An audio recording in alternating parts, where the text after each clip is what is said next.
Antes de empezar, quiero invitarte a que te suscribas al canal y actives la campanita para no perderte ninguno de mis videos. Tu apoyo me motiva a seguir trayéndote más historias como esta.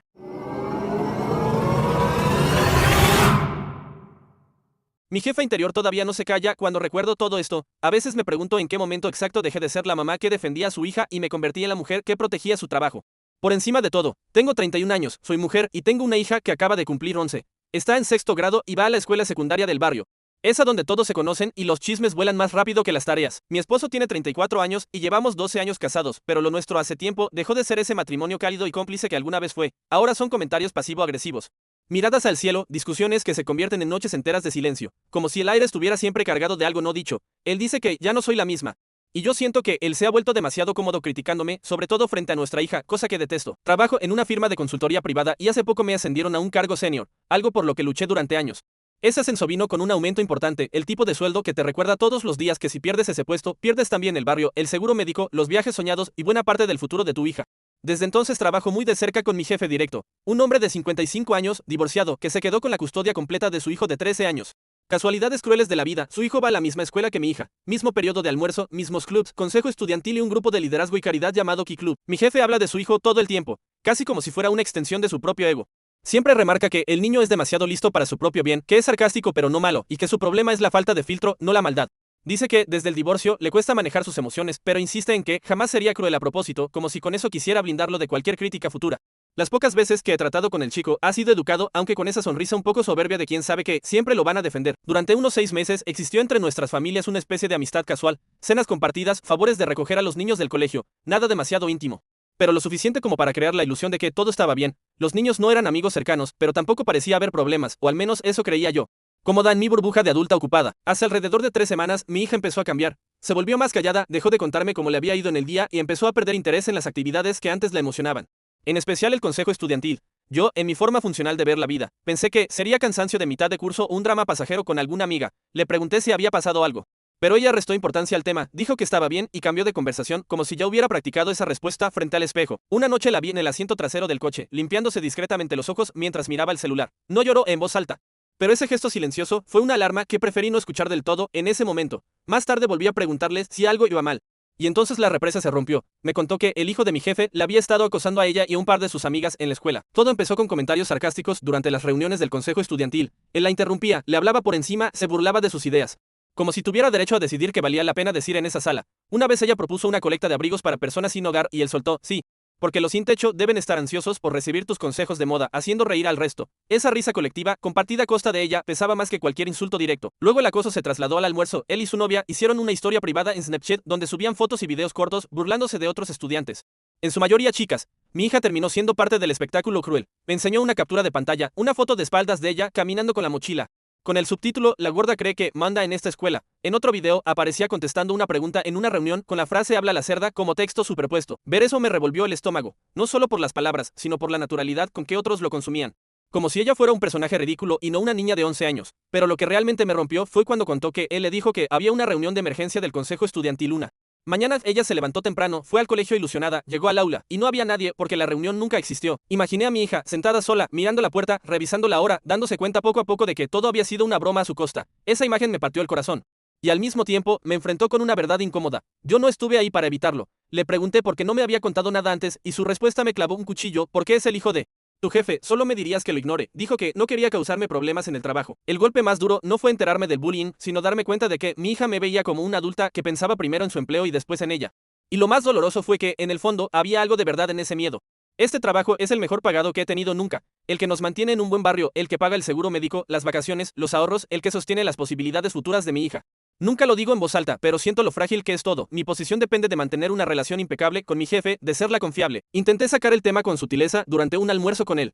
Comenté algo neutral, como que quizá nuestros hijos no se estaban llevando tan bien como pensábamos. Él se rió y dijo que su hijo a veces caía mal porque era demasiado rápido de mente para los demás, que tenía siempre un comentario para todo, pero que no lo hacía con mala intención. Lo atribuyó al divorcio como si eso fuera una excusa universal para los daños colaterales que su hijo pudiera causar. Quedó claro que no había espacio allí para una conversación honesta, así que lo dejé morir tragándome la preocupación. Esa noche hablé con mi esposo. Le conté lo que pasaba en el colegio, lo que nuestra hija me había dicho, y le mencioné que estaba pensando en sugerirle que se alejara del consejo estudiantil e incluso del Key Club. Él reaccionó de inmediato, indignado. Dijo que era una locura castigarla por ser víctima de acoso, que lo que estaba proponiendo no era protección, sino rendición. Yo intenté explicarle que no era un castigo, sino una estrategia de autopreservación, el club no era obligatorio, y ella llevaba semanas sin disfrutarlo. ¿Para qué obligarla a seguir yendo a un lugar que la hacía sentir humillada? Él me interrumpió y soltó, antes le encantaba. Si prestaras más atención, verías lo que esto le está haciendo. Luego remató, te importa más tu trabajo que esta familia, y se marchó, dejándome sola con la mezcla de culpa y rabia que esas palabras generaban.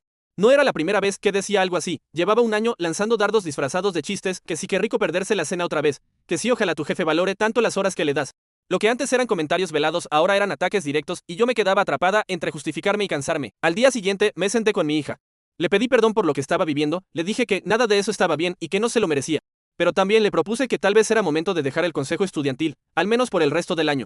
Le prometí que podría volver el año siguiente cuando ese chico ya estuviera en la secundaria superior. Ella se enfureció. Me dijo, solo estás dejándolo ganar.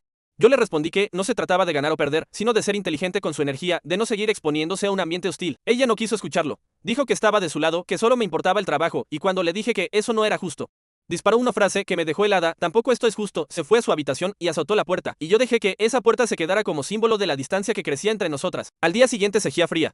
No hubo buenos días, no hubo miradas, apenas tocó su cereal, como si cada cucharada fuera una concesión a una rutina que ya no soportaba. Le recordé que debíamos salir temprano para dejarla en la escuela antes de mi reunión y ella solo asintió y tomó la mochila en silencio. Después de dejarla, me quedé un momento en el coche, inmóvil. Sus palabras resonaban en mi cabeza, demasiado parecidas a las de mi esposo. Me pregunté si de verdad se habían puesto de acuerdo en verme como villana o si simplemente estaban diciendo en voz alta una verdad que yo me negaba a admitir. En el trabajo hice lo que siempre hago, sonreír donde toca, hacer mi parte, cumplir. Por dentro, sin embargo, seguía repitiéndome que no quería obligarla a dejar el consejo, que solo no veía otra salida. Mi jefe no iba a tomar en serio una acusación contra su hijo. La escuela no se lanzaría contra el niño dorado de 8º grado. Mi esposo, en lugar de remar conmigo, se plantaba en la orilla a señalar mis errores. Esa noche volví al tema con mi hija. Le dije que no intentaba quitarle nada, pero que cuando un ambiente es abiertamente hostil, retirarse también puede ser un acto de protección. Le ofrecí apoyar cualquier otra actividad que quisiera hacer. Le propuse incluso ir con ella a hablar con la orientadora escolar. Ella negó con la cabeza y dijo, no pienso renunciar. Yo no hice nada malo, le dije que admiraba que quisiera defenderse, pero que en la vida hay momentos en los que alejarse es la jugada más inteligente, aunque duela. No respondió, subió, cerró la puerta otra vez, y esta vez la seguí. Me senté en su cama y le dije que no la estaba castigando, que estaba intentando protegerla. Ella estalló, no. Estás protegiéndolo a él porque es el hijo de tu jefe. Le pedí que bajara el tono. No lo hizo. Tienes miedo de perder tu trabajo, por eso lo dejas que me haga esto. Dijo, ese fue el límite que marqué, le dije que ya era suficiente. Insistió. Dijo que, si fuera el hijo de otra persona, yo estaría en la dirección del colegio exigiendo explicaciones, que me estaba comportando como cobarde, que su propia madre no quería defenderla. Entonces la castigué, le dije que quedaba castigada una semana sin teléfono, sin eventos escolares y que si no podía hablar sin faltar el respeto, perdería más privilegios. Ella se quedó callada y luego dijo, con una calma que dolía más que el grito, espero que tu trabajo haya valido la pena. Esa noche esperé que mi esposo me apoyara. No lo hizo. Más tarde bajó después de verla y me preguntó, ¿eso es todo? ¿La castigas por estar molesta porque no puedes enfrentarte a tu jefe? Le dije que ella me había hablado como si yo fuera el enemigo. Él contestó, tal vez es porque estás actuando como uno. Y volvió a marcharse. Yo, en ese momento, sentí que había dejado de tener pareja para convertirme en la antagonista oficial de mi propia casa. En mi cabeza sigo repitiendo que solo quiero mantener a mi hija a salvo emocional y socialmente, que no quiero hacer explotar una bomba en el trabajo que acabe quemando todo lo que he construido. No. Quiero acusar oficialmente al hijo de mi jefe sin más pruebas que unas capturas de pantalla y la palabra de mi hija, porque sé exactamente cómo se desarrollaría el guión, negación, excusas. Luego distancia, y con el tiempo quedar relegada con menos responsabilidad, menos visibilidad y sin que nadie lo admita en voz alta. Lo he visto pasar con otros. Mi hija no ve todo eso. Para ella la justicia es blanco y negro, alguien te lastima y hablas, y las cosas se arreglan porque los adultos hacen lo correcto. Pero el mundo real, especialmente cuando hay poder de por medio, es un pantano donde el agresor muchas veces está rodeado de adultos dispuestos a cubrirlo. ¿Me gusta castigarla? No. ¿Me siento bien con nada de esto? Absolutamente no. Desde donde estoy, convencerla de que sea parte de la situación parece la ruta más segura para ella, aunque la haga sentir derrotada. Yo lo veo como enseñarle que elegir la paz no es sinónimo de debilidad, que a veces retirarse a tiempo evita heridas más profundas, pero en la práctica, para ella, soy la villana que le quitó su voz. Mi esposo no me habla desde aquella noche, mi hija apenas me mira. Y me despierto cada día preguntándome si de verdad elegí el trabajo por encima de mi familia o si soy la única intentando reaccionar como una adulta responsable en un tablero amañado. La gente adora juzgar a los padres que parecen poner su empleo por delante de sus hijos. Pero desde dentro no se siente tan simple. Soy quien se asegura de que no les falte nada esencial. ¿Quién paga las excursiones, la ropa, la comida que hoy ella apenas probó?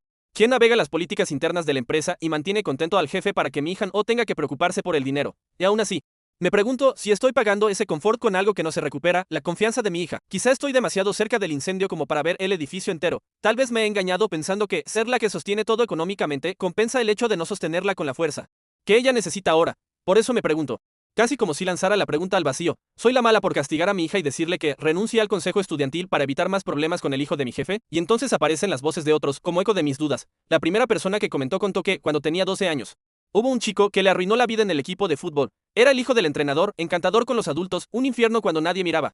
Ese perfil tan conocido de agresor con doble cara. Se lo contó a sus padres y ellos respondieron con el mismo libreto que yo estaba intentando usar: ignóralo, evítalo. Ella lo intentó. El único resultado fue sentirse como si el problema fuera su incapacidad para tomárselo con calma. Al leer mi historia, decía que sentía el mismo nudo en el estómago.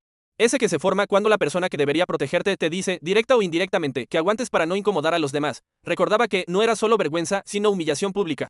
Y que el mensaje que recibió fue: trágatelo para que los adultos no tengan conversaciones incómodas. Lo que más me golpeó de su reflexión fue esto: mi hija ya se siente pequeña y al decirle que renuncie, confirmo ante todos que no pertenecía a ese espacio, mientras yo pienso que la protejo.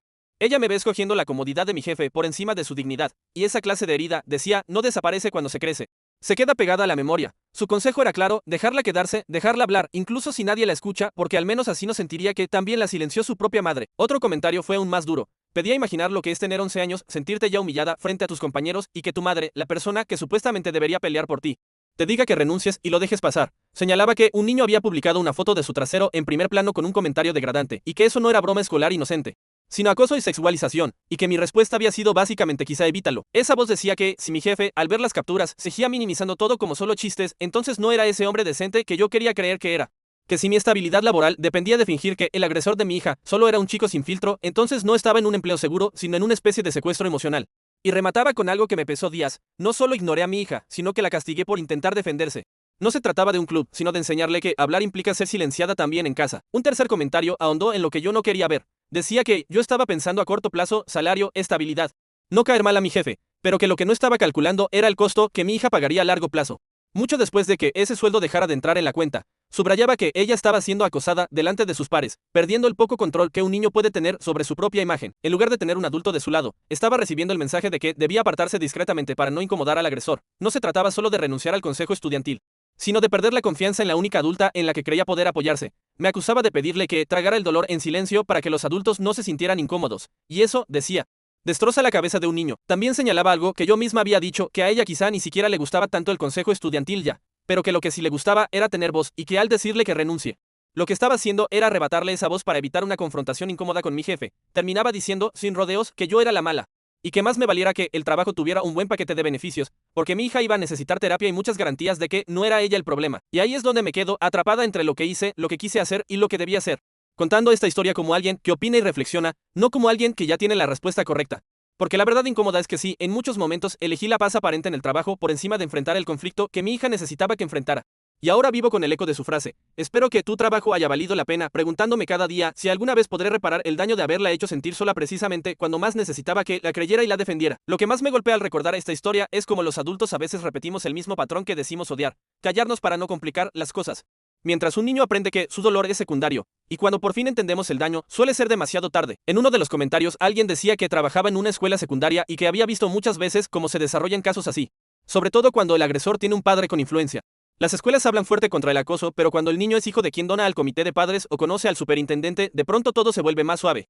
Más hay que ver el contexto. Desde un punto de vista práctico, esta persona entendía que la madre tuviera miedo de volar su trabajo por este conflicto. Sin embargo, lo que más le dolía era el castigo a la hija por reaccionar, por no soportar en silencio. Ese comentario señalaba algo clave: la niña intentaba aferrarse a un último pedazo de normalidad, su sitio en el consejo estudiantil. Y los adultos a su alrededor le pedían que lo soltara porque nadie quería enfrentarse al hijo del jefe. A sus 11 años veía a todos actuando como si no fuera algo grave, como si se pudiera barrer bajo la alfombra. Si ella renunciaba, el mensaje era claro: el silencio mantiene la paz, incluso cuando eres el blanco del daño. No se trataba de protegerla de más acoso, porque ya estaba siendo acosada, se trataba de quitarle el único espacio donde podía, al menos, plantar cara. Después vino la parte que de verdad convirtió esta historia en un derrumbe total: la actualización. La madre cuenta que, tras castigar a su hija, llegaron a una especie de tregua incómoda. La niña seguía herida, distante, pero dejó de discutir abiertamente. Aceptó, a regañadientes, dejar el consejo estudiantil al final del trimestre. Y la madre interpretó eso como un signo de que por fin estaba entendiendo su postura. Lo que no esperaba era que el hijo de su jefe continuara con el acoso. Incluso cuando la niña dejó de participar activamente, los comentarios siguieron. Comentarios al pasar en los pasillos, frases en el almuerzo, pequeñas puñaladas de esas que los adultos tienden a minimizar. La niña intentó ignorarlo, tal como su madre le había sugerido, pero ese tipo de consejo tiene un límite. Un día, él la acorraló en los casilleros con sus amigos mirando, la llamó perra y le dijo que dejara de hablar de él. Que dejara de hacerse la triste porque su madre era miserable por culpa de ella. Ahí es donde la historia da un giro todavía más turbio. El chico le dijo que todos sabían por qué la madre seguía tan cerca de su padre, que sus amigos decían que ella era la razón por la que sus padres se habían separado. La niña, con 11 años, no entendía del todo la acusación, pero sí sentía lo sucio y humillante del comentario, estalló. Le contestó que era un mentiroso, que no era especial y que todos sabían que él era un acosador. En ese instante, un profesor escuchó el final de la discusión. Resultado, la niña fue reportada por agresión verbal y suspendida 3 días. La madre se enteró por una llamada de la escuela, a media mañana. Ese fue el momento en que el padre entró de lleno en escena, cansado de esperar a que ella resolviera algo. Tomó las capturas de pantalla que la niña había guardado, incluidas nuevas conversaciones privadas que el chico había empezado a enviarle tras su renuncia al consejo, mientras la escuela había minimizado todo eso antes. El padre decidió que ya era suficiente, fue directamente a la administración y les dijo que, si no ponían en pausa la suspensión y abrían una investigación seria, llevaría todo ante el consejo escolar. Eso cambió el tono del colegio. En menos de 48 horas, la suspensión fue revocada, se entrevistó a otros alumnos, se destapó la cuenta de Snapchat, se avisó a otros padres, y lo que durante semanas había sido rebajado a bromas empezó a tratarse como un problema real. El chico recibió medidas disciplinarias formales y una advertencia. Y la escuela emitió un comunicado general sobre sus políticas contra el acoso. En casa, la madre estaba furiosa. El jefe se volvió distante casi de inmediato en el trabajo, reuniones frías, sin bromas, un silencio denso que decía más que cualquier reclamo. Ella sabía que él no estaba contento y sentía su carrera tambaleando. Su esposo, en cambio, actuaba como si hubiera salvado el día y eso detonó una discusión fuerte. Ella le reprochó que no tenía derecho a arrastrar su empleo a este conflicto. Él le respondió que el trabajo no estaba por encima de su hija.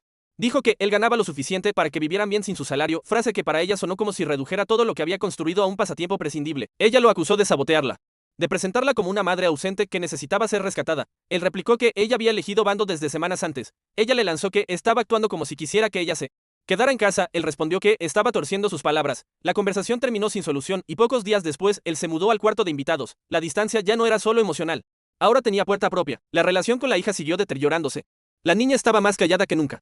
Hasta que, una noche, preguntó directamente, quería saber si su madre había engañado a su padre con el jefe. Le dijo que el chico y sus amigos le habían dicho que por eso pasaba todo, que ella estaba con el padre de él y que por eso nadie paraba el acoso antes. La madre negó de inmediato, habló de palabras crueles dichas para hacer daño, pero la niña no parecía convencida.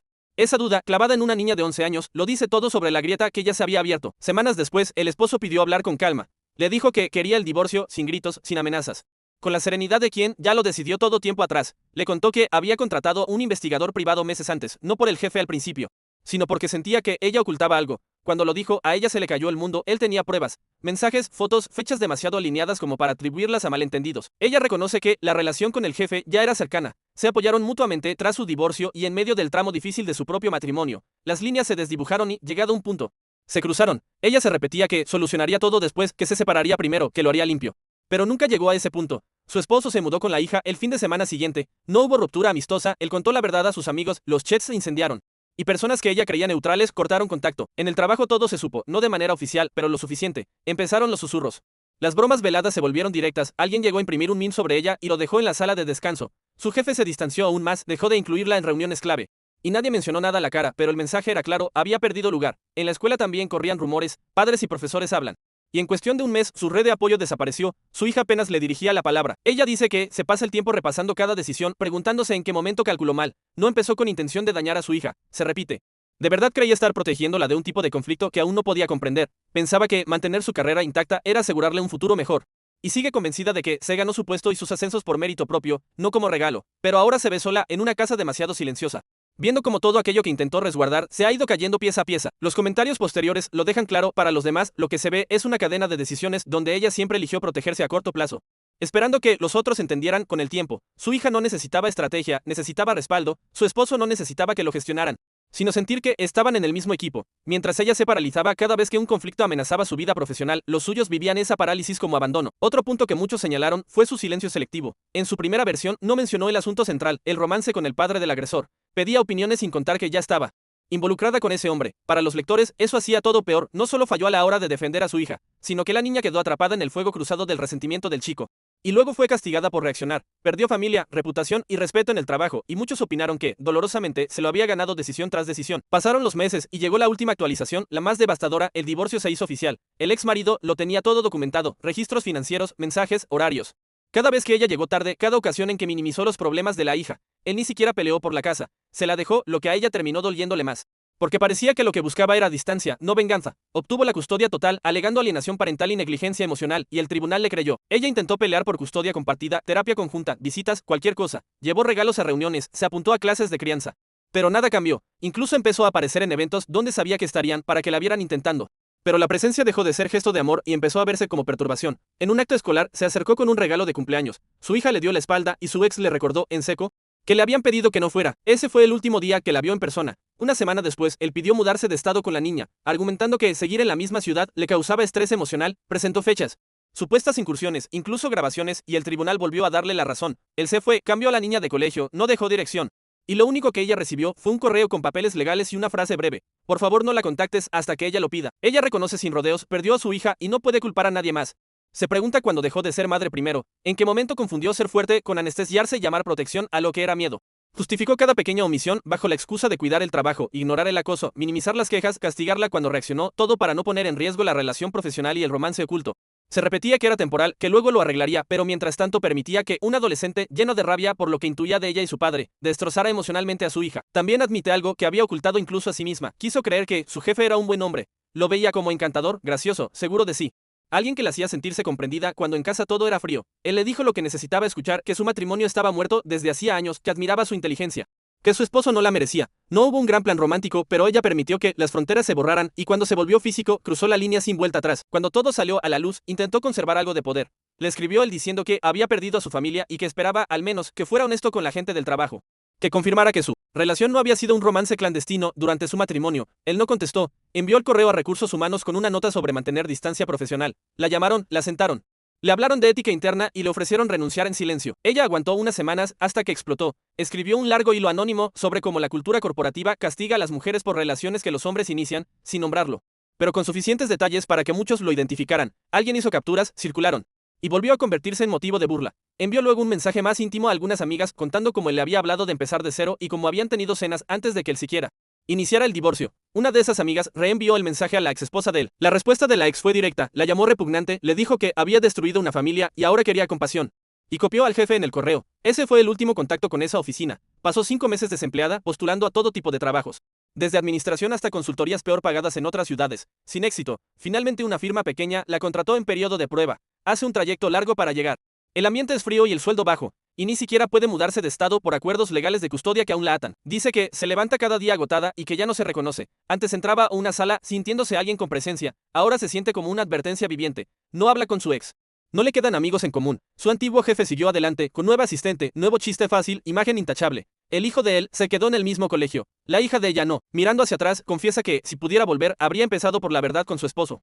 Habría dicho que no era feliz, que necesitaba que él se encontrara con ella a mitad de camino, y si no podía, habría terminado el matrimonio con claridad antes de involucrarse con otra persona.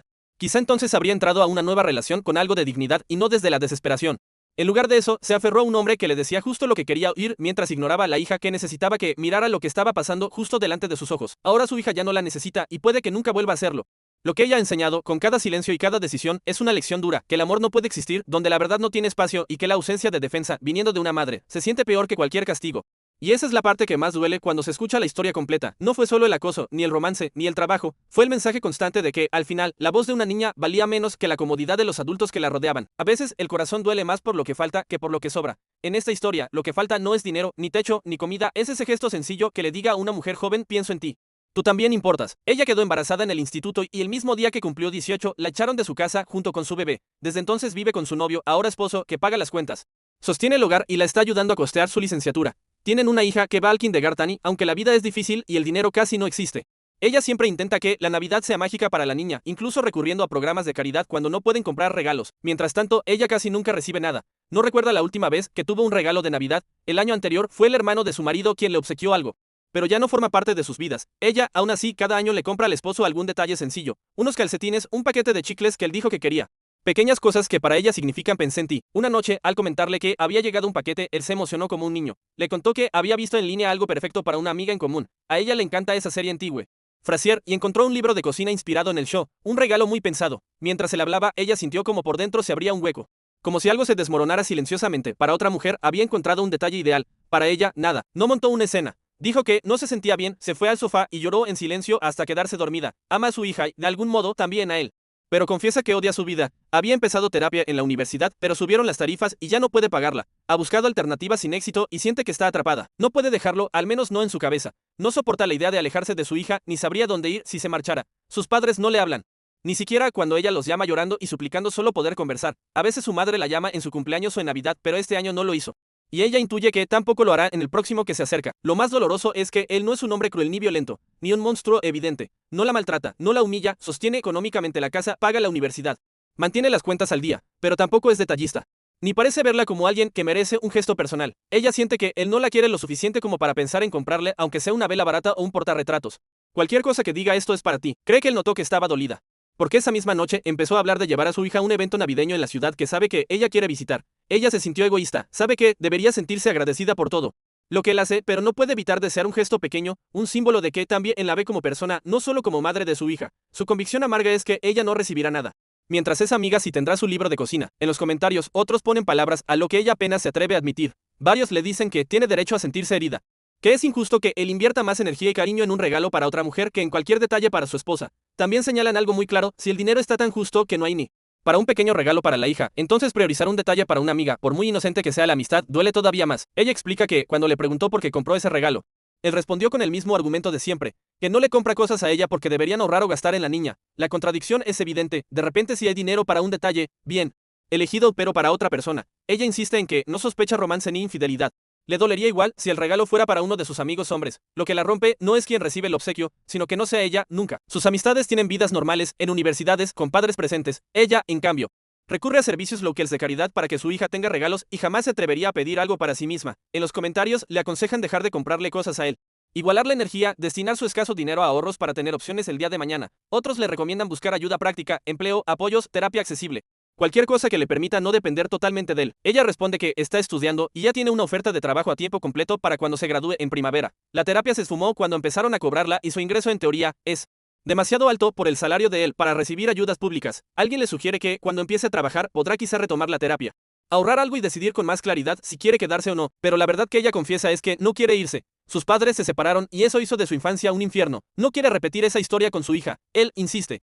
No es un mal hombre ni un mal esposo la mayor parte del tiempo, y por eso le duele tanto sentirse herida por algo tan pequeño. El problema no es que él sea un monstruo, sino que esa pequeñez que para otros sería un detalle sin importancia, para ella se ha convertido en símbolo de falta de amor. Otros comentaristas añaden una reflexión importante: contribuir económicamente no elimina la necesidad de cariño, de atención, de gestos emocionales. Un marido puede pagar todas las cuentas y aún así dejar su pareja devastada por la ausencia de consideración. Ella lo sabe y, sin embargo, se disculpa casi por tener sentimientos, repitiendo que es una esposa afortunada en muchos aspectos, que la hace mucho más por ella que cualquier libro de cocina. Pero su deseo no es un lujo.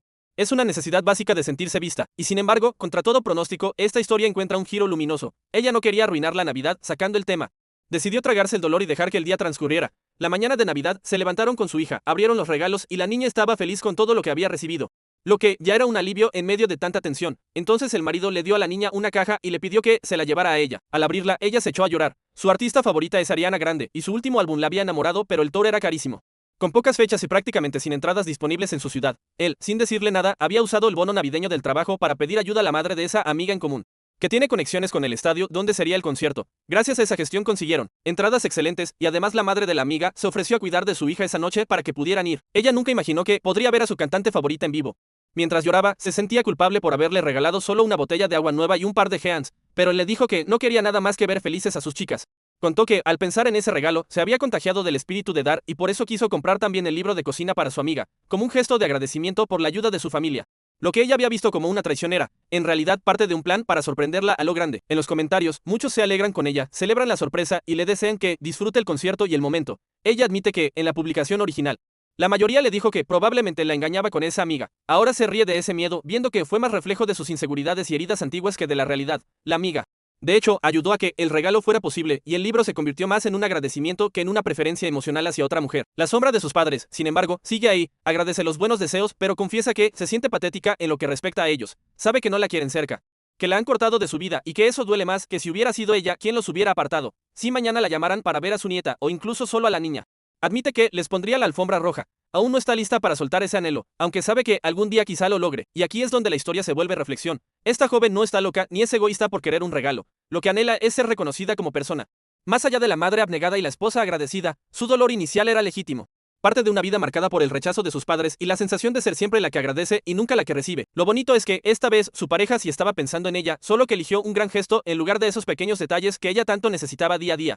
Aún así, la lección queda, el amor no se mide solo en facturas pagadas ni en regalos espectaculares, sino en esa constancia de ver al otro y decirle, con actos pequeños, no te olvidé. Y la historia, contada desde esta mirada que opina y reflexiona, nos recuerda algo incómodo. Cuando uno se siente invisible, hasta un simple libro de cocina puede convertirse en espejo de todas las carencias emocionales que no se han nombrado.